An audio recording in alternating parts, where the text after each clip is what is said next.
Hello and thanks for watching The Ancients Speak. Let's learn Chinese from the wisdom of the ancients. In our last two episodes, we've learned the Chinese word for water, 水. Nothing under heaven can compare with the water. It is soft and weak, but in attacking the hard and strong, no force can compare with it. Besides, water tends to benefit many things, but does not compete with them. It dwells in places people disdain.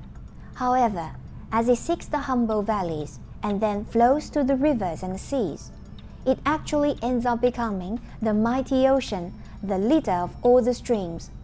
No wonder the ancient Chinese teacher Lao Tzu gave water such an exclamation of praise. 上善若水. The highest good is like water. Since we talked about good character and virtue of water, then what is the Chinese word for virtue and good character? The Chinese pronunciation of this word is 德. Originally, it was written like this. The four corners represent different roads, and the middle part means straight. Putting them together, it means to go straight forward without hesitation or confusion. Later, the roads were simplified to this radical.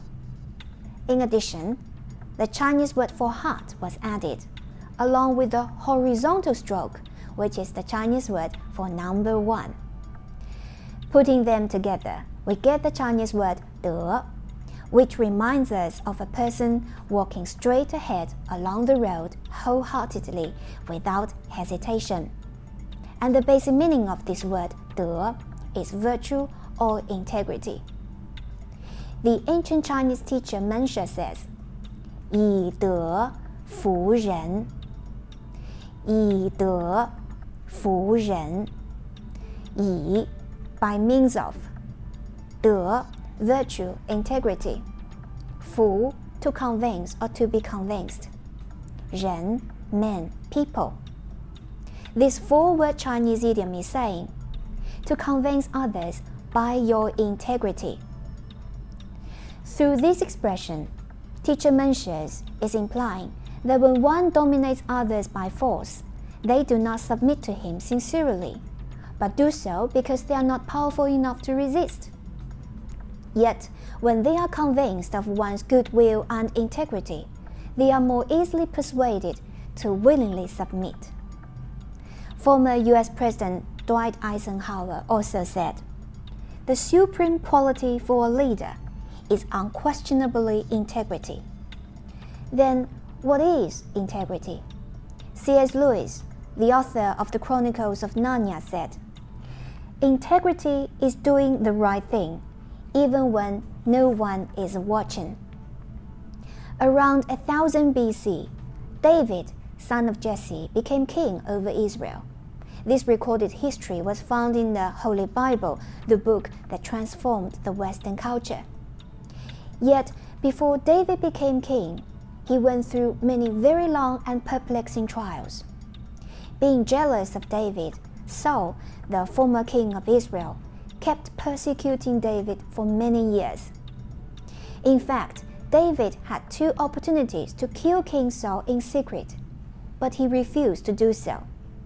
David told his men, "The Lord forbid that I should do such a thing to my master the king, and attack the Lord's anointed one, for the Lord himself has chosen him." David demonstrated beyond a shadow of a doubt that he honored the greater way above all things else. He is a man of integrity. Let's review the saying that we learned today. Menshe says, 以德服人. 以德服人. 以 by means of. 德 virtue, integrity. 服 to convince or to be convinced. 人 man, people. This four-word Chinese idiom is saying, to convince others by your integrity. Again, 以德服人. 德 And thanks for watching the ancients speak and learning Chinese together through their wise old sayings.